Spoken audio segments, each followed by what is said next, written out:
The makers of the new Rinso bring you the Amos and Andy Show with their guest tonight, Mr. Charles Coburn.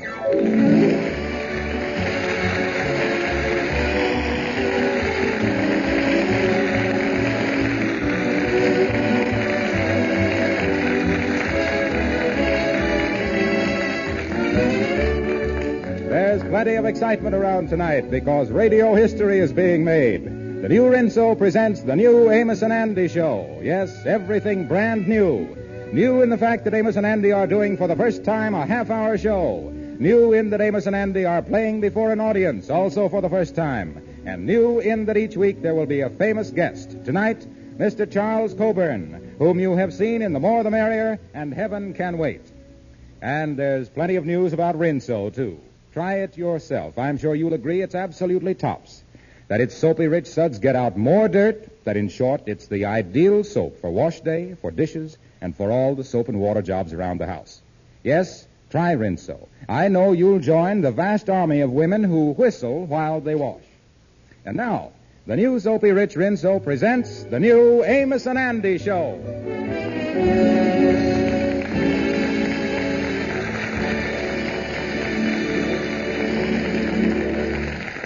Well, there's an old saying that no news is good news. That must be true because Andy got news, and it's bad. The news is in the form of a letter which Andy is discussing with the Kingfish and Henry Van Porter in his office now. Boys, I really in a mess here. Brother Andy, he acts like he's bad off. Well, to tell you the truth, Andy, I can't see what is such bad news about a relative coming to visit you from the South. Listen, Henry, a relative is bad news no matter what direction they come from. Listen here, fellas. I ain't told you this, but here's the jam I was in. About 6 months ago, I discovered that this uncle of mine that's coming up here tomorrow done cut me out of his will. Oh, I didn't know that. Now, that's a serious thing. Yeah, and I found out that the reason he done cut me out is 'cause he thinks I is undisresponsible. You see, boys, my uncle always wanted me to get married and settle down. Well, tell me this, Andy. What has all this got to do with the letter you received from him? Well, I always been kind of superstitious about being left out of wills. So, about 6 months ago, I done writ my Uncle Edgar, told him I got married, settled down, and I was living in a nice 6-room apartment. Oh, I'm beginning to get it now. So, he's going to arrive in New York tomorrow morning on the 9 o'clock train. But the main reason he coming up here is to see some New York doctor specialist about his health. And he going to stay here till Monday. Tell me this, and after you done writ your uncle that you got married and settled down, do you know if he put you back in the will there? Oh, sure. He slapped me right back in there. You mean on the regular dotted line in ink, not just out in the margin in pencil, you know. Listen, I right in the middle of the thing, between them whereases and wherefores and all that stuff. Yeah, that's the place to be. If you can worm your way in there, there's the place. All right. Well, Andy, it looks like you've got a lot to lose, all right. Yeah, but I ain't told you the biggest headache, though. My uncle say in the letter that he is planning on staying with me in my 6-room apartment. And then he say that that'll give him a chance to become acquainted with my dear little wife. When is your uncle coming up here? Saturday. Why, that's tomorrow. Wait a minute, Andy. You could be married by tomorrow. Yeah, I could be wait a minute here. How is I going to meet a gal that quick? Oh, just stand on the corner and keep whistling. Now, just a minute, my friends. That sounds a bit hasty. After all, the type of girl that Andy might get from a whistle might not be the type he'd want for the mother of his children. Now, look here, Henry. When you was whistling for a wife on short notice, you can't be too particular. Like when you go up to the North Woods hunting for moose, and you give up with the moose call. You can't be fussy. You got to take the first moose that comes along. Yeah, Kingfish, but you got to be a little more particular about a wife. After all, if you don't like a moose, you can shoot it.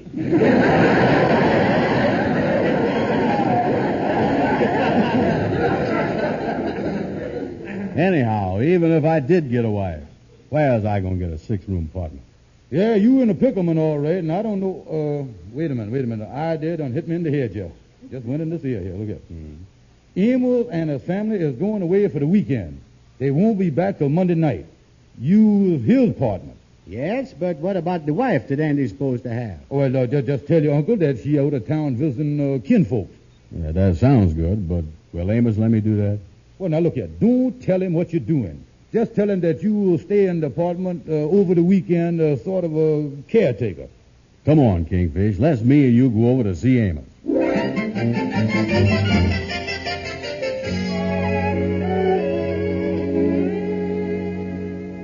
So you're going away for the weekend, Amos. Sure hope you have a nice time. Yeah, well, thank you very much. Tell me, Amos, who is you leaving in charge of the apartment? Well, I ain't figuring on having nobody here. How about burglars? Yeah. Well, I went away before, and I just locked the place, and nothing was stole. Oh, maybe the burglars didn't get around to you yet. Yeah, I guess they're short-handed, just like everybody else. But you see, fellas... Amos, look here. These burglars work the thing in alphabet order. Now, you just lucky because your name is Jones. They ain't got down to you yet. And is you here where the burglars is down to now? Yeah. I heard they was just finishing the letter before J, whatever that is. Seems to me I heard that too. They was working on the R's. I remember that. Tell you the truth, fellas, it might not be a bad idea to have somebody stay in the apartment while we is away, but I just wouldn't know who to get. Well, Amos, I is your pal, and I'll help you out. Would you do it, Andy? Yeah, I'll do it. Oh, gee, that's nice of you, Andy. We is going to leave at 9 o'clock tomorrow morning, so you can come in any time after 9. Okay, as a deal. I'll check in right after 9 o'clock. So long. Be sure and get out on time. So long, Amos. So long, fellas. I'll be back Monday night. See you then.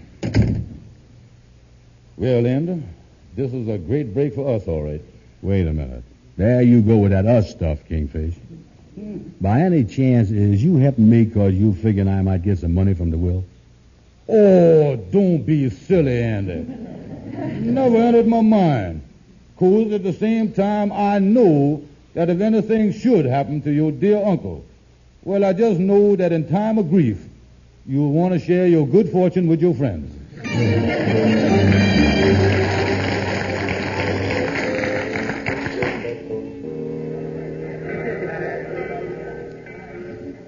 Well, Uncle Edgar, your train was right on time, and it sure is nice to see you. Yeah, we're sure glad to see you, Uncle Edgar. You don't mind if I call you Uncle Edgar, too, do you? And been telling me so much about you, I kind of feel like I was a close relation of yours. Well, that's very fine. Tell me, Uncle Edgar, how are things down south? You know, the cotton crop, wills, and all that stuff. Oh, everything's fine. Certainly wasn't nice you boys to come down and meet me at the train here. But, Andy, where's the little woman? Who? The little woman, your wife. Oh, my wife. Yeah, well, Lucy done went over to Pennsylvania to see her mother. Yeah, that's exactly where she went. You see, Uncle Edgar, when you said little woman, Andy didn't know who you meant because Lucy's big as a horse. Well, I'm certainly anxious to meet her. She's going to be back before I leave, ain't she? Well, I hope so, Uncle Edgar. But do you think we better get out of this station here? Yeah, you're right. I got a boy right here, Uncle Edgar. Take care of your suitcases. Hey, Lightning, come over here. Oh, I can handle the suitcases all right. Did you want me now? These is the suitcases. Deliver them to the apartment like I told you, Lightning. And by the way, Lightning, this is my Uncle Edgar. This is Lightning. Young man, I'm glad to meet you. Pleased to meet you, Uncle Edgar. Are you the man that got the will, ain't you? What's that again? Get on with them bags. Don't worry, Uncle Edgar. Everything. Get away from here, Lightning.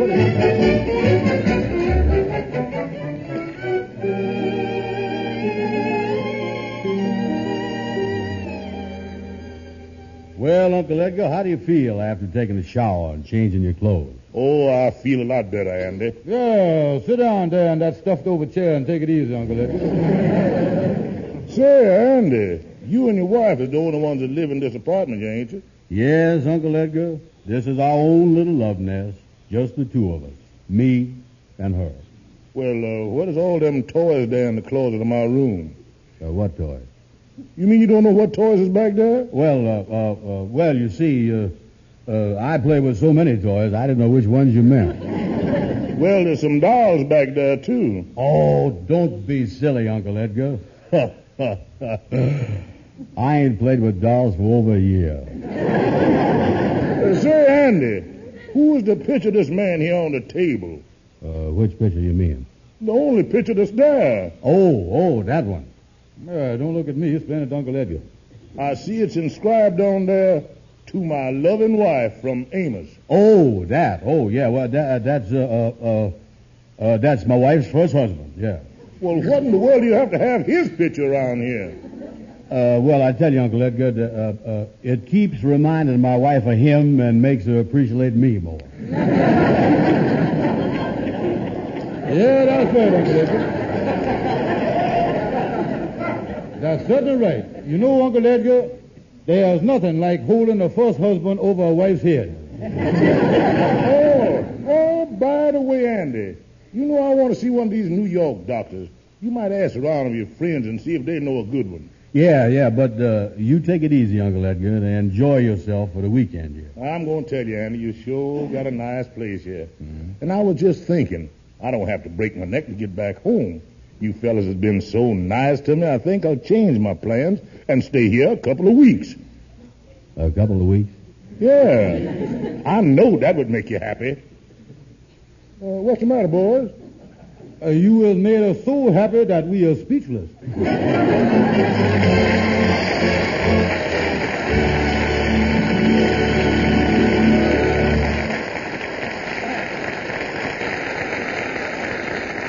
Well, folks, remember I said this would be a new kind of show for Amos and Andy, and I hope you're having as good a time as the folks here are having.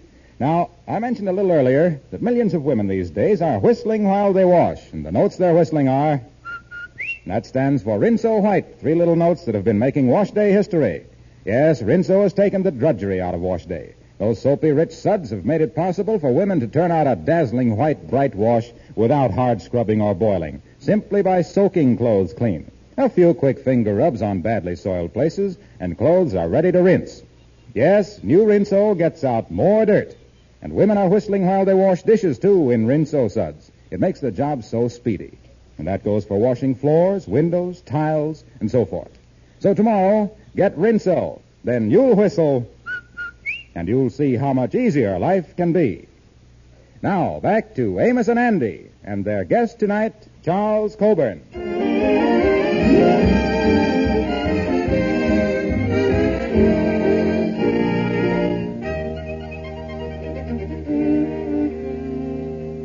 Well, Uncle Edgar certainly threw a monkey wrench in the machinery when he announced that he had decided to stay 2 weeks. Andy and the Kingfish are plenty worried. Kingfish, we is really in a mess now. Mm-hmm. Amos coming home Monday, and Uncle Edgar say he's going to be here for 2 weeks. Andy, listen, I got an idea. Look here, when your uncle wakes up from the nap he's taking, we'll take him up the doctor's road. You know that's where the alley lawyer has got his office. Oh, yeah. I think up around there we'll find a doctor that will see eye to eye with us. Yeah, but we want to get a big doctor with a good reputation to examine my uncle. Yeah, well, we'll get a good one all right, but I think that for a small extra charge, we can get a doctor to tell Uncle Edgar that this climate up north here is bad for his health and that he has got to get right back down south now at once. Yeah, well, how is we going to work it?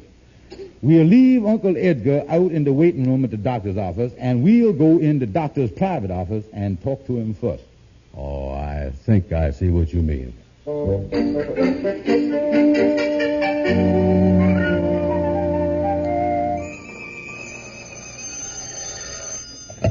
Hello?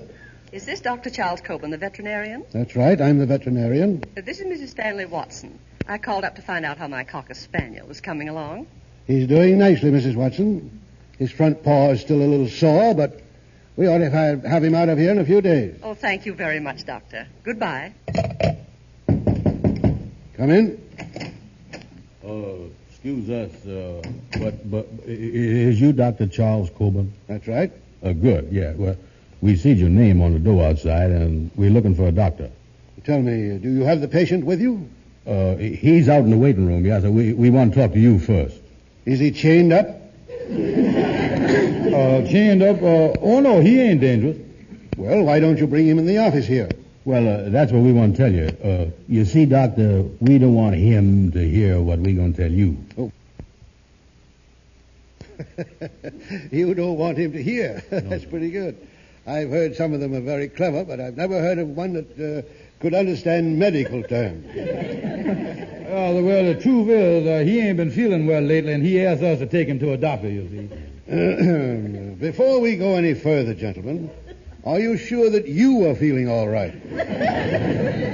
Oh, sure. Yes, sir. We feel all right. Well, tell me exactly what's wrong with the patient. I'm a busy man. Well, doctor, to tell you the truth, we don't know exactly what's wrong with him. Well, the only thing to do then is to strap him here on this table, and I'll give him a thorough examination. Strap him? I don't think he's going to like that. Oh, that's all right. We'll put a muzzle on him. Now, wait a minute. We can go just so far with him, you know. Yeah, we can't make him mad because he's worth a lot of money. Now, listen to me. A dog is a dog. If I can help him, I'll be very happy to do so. Excuse me for protruding, Doctor, but my right ear been giving me a little trouble here lately. Did you say dog? Is you a dog doctor by any chance? Certainly. What do you think? Well, I didn't know what to think when you say you're going to put a muzzle on my uncle. Oh, your uncle is out there. Yeah. I see. You thought I was a regular MD. No, I take care of dogs, cats, horses, all kinds of animals. I've got a little hospital out here in the back. Well, now, doctor, as long as we is here, maybe you could help us out anyhow. Yes. What we'd like you to do in your professional capacity, tain't exactly wrong, tain't exactly right, kind of in between, And being in between, we willing to pay you extra for it. Yeah. Gentlemen, if you think that I, as a respected member of the medical profession, would do even one small thing to jeopardize my fine reputation and standing in this community, if you think that I would stoop to a thing of this kind, if you think that I would do anything contrary to my standards in exchange for what amounts to little more than a bribe, then you've come to the right place.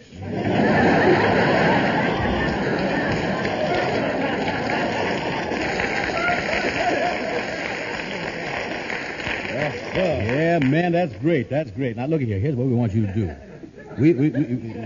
We want you to convince my uncle that this northern climate is bad for him, and even one more day of it might be fatal, and he has got to go right back down south. Yeah, so we don't care what you tell him. We just want to make sure that he leaves town by the night. It's as good as done, my friends. But in our haste, let us not forget the cash, $10. Yes, sir. Here it is. You might put it in that drawer right there. I don't touch money like that.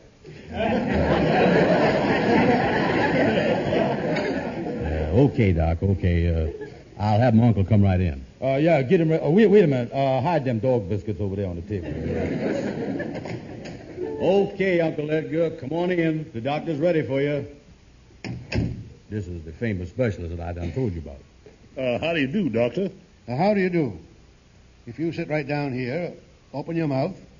Now tell me, how have you been feeling? Well, frankly, this afternoon I've been feeling pretty well. That's a bad symptom. Yes, that's the trouble with your particular ailment. You always feel better first. Well, what is it that's wrong with me, Doctor? Well, the medical term is northern-itis. Doctor, no, anything but that. Yes, I'm sorry to hear that, Doctor. Now, Doctor, just what is this northern-itis? Well, you come to me as a patient, and I guess it's my duty to tell you the truth. Northern-itis is a condition that is brought on by an atmospheric change, a change of pressure that crushes the cells of the nervous system. Naturally, yeah. That's what makes you feel like you do now. But I feel very good now. No, that's nothing. That will go away. Well, tell us this, Doctor. What is the cure for this thing? Your uncle must go back down south. Of course, there's no real hurry about it. Nothing to get alarmed about. Doctor, but when do you think I should leave for the south? No, there's no tremendous rush about it. Any time within the next hour. Yeah, well, We better leave right away, Uncle Edgar, before you start foaming at the mouth. Come on, we'll go right down to the depot and get your ticket. Do you mean to say that Yeah, come on, Uncle Edgar. Let's get out of here. Yeah, we ain't got no time to waste. Well, so long, Doctor. Oh, what was that? That's one of my patients. I mean... One of your patients? Got a nasty cough, hasn't he? Goodbye, boy.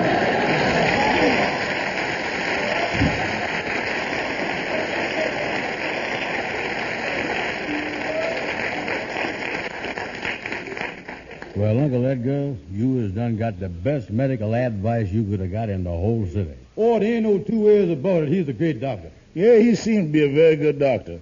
And I'm going to take his advice and return to the South. But there's one thing, Andy. What's that? I've made up my mind not to leave town here until I've met your dear little wife. Mm-hmm. Yeah.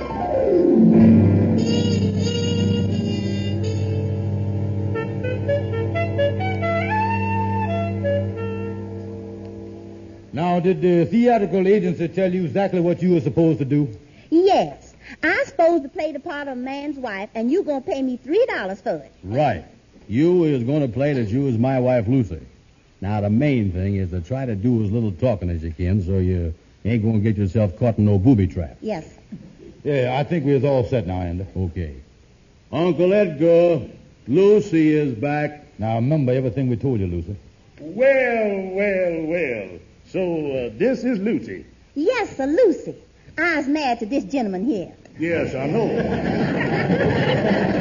Yeah, I know that, but tell me this, Lucy. How long has you been married? Well, we've been married exactly 1 year. Well, wait a minute. It seems to me you said something to me, Andy, about being married 6 months. I thought it was about a year. Well, you see, Uncle Edgar, the time passes fast for me and slow for her.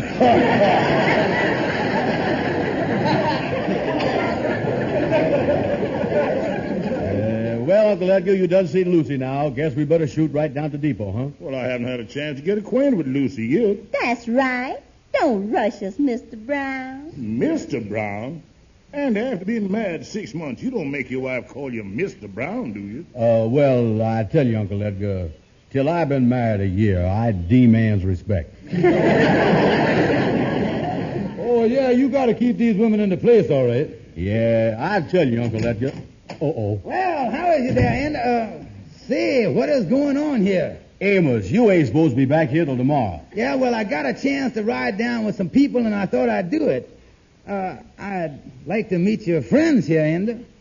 Go ahead, Amos. Andy, introduce them there. Go on, mess them up there. Yeah,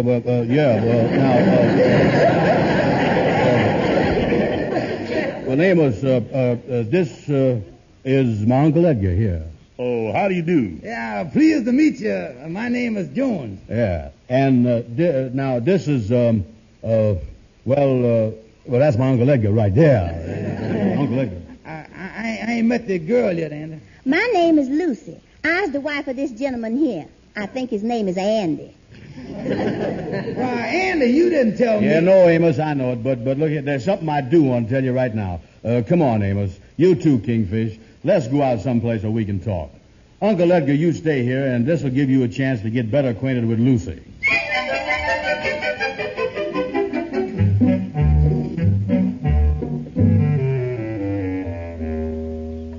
So, Amos, that's the whole story in a nutshell. Yes, Amos, the only reason that Andy done it was so that his uncle would keep him in his will. That's some story you got there, all right. You certainly can get yourself messed up, Andy. Yeah. What is I going to do, Amos? There's only one thing you can do. Tell your uncle the truth. I think he'll appreciate it and appreciate you being honest with him, because he's bound to find out sooner or later. Yeah, you're right. Oh, me. Boys, I'm going out and take a walk in the park so I can get up my nerve.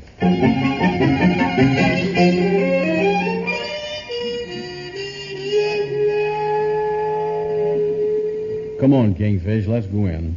I'm going to tell him the truth. Okay, open the door. Well, Andy, Kingfish, you finally got back. Where have you been all day? Where's Lucy? Oh, she's in the kitchen. Well, in the kitchen. Uncle Edgar, there comes a time in a man's life when he got to do something that he don't like to do, but I got to do it. Oh, what is it, Andy? Well, Uncle Edgar, I'm going to confess something to you. This ain't my apartment, and Lucy ain't my wife. The only reason that I done told you all this was so I could stay in your will. But I wouldn't blame you now if you throwed me out. I understand, Andy. But I ain't gonna cause you no more trouble, Uncle Edgar. Where's that sappy little theatrical actress who's supposed to be my wife? You get me? I'll pay her the $3 and chase her out here right away, so at least she ain't gonna be bothered with her. Andy, please. You speaking of my future wife. Your future what? My future wife. I found out right after you left this morning that she was only playing the part of your wife. We have spent all day getting acquainted. She's a fine cook and a good-looking girl. We getting married right away and leaving on the first train for Georgia. Well, congratulations and all that stuff, Uncle Edgar. I'll be glad to go to the depot with you and see you off. You know, carry the grips for you, carry your will, anything you want me to carry. Yeah, congratulations, Uncle Edgar. But say, there's just one thing that I'd like to clear up before you leave. Well, what's that? Well, now that Lucy is going to be my aunt instead of my wife, does I have to pay her the $3 or does you pay her?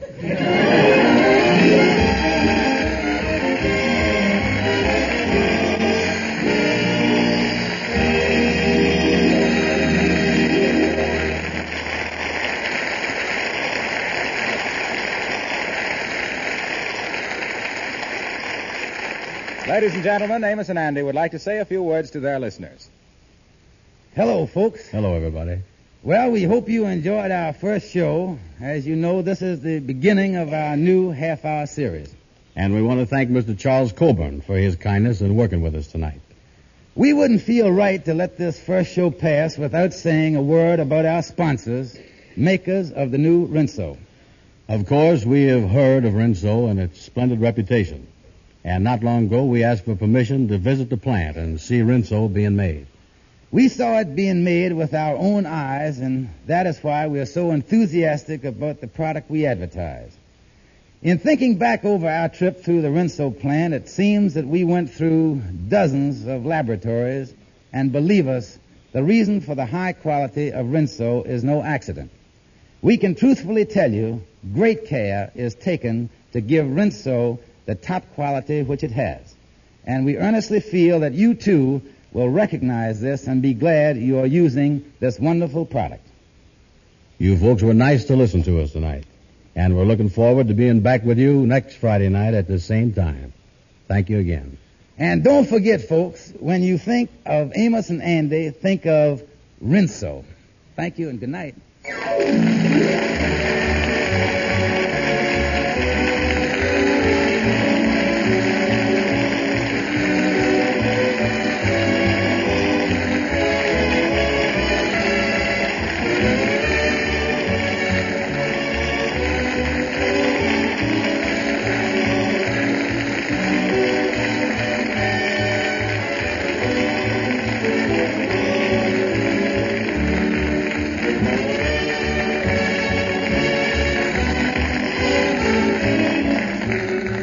Yes, be with us again next Friday night at this same hour when the makers of the new Rinso again present the Amos and Andy Show. And when Amos and Andy's guest will be the talented pianist, Jose Iturbe. This is Harlow Wilcox bidding you good night for all of us.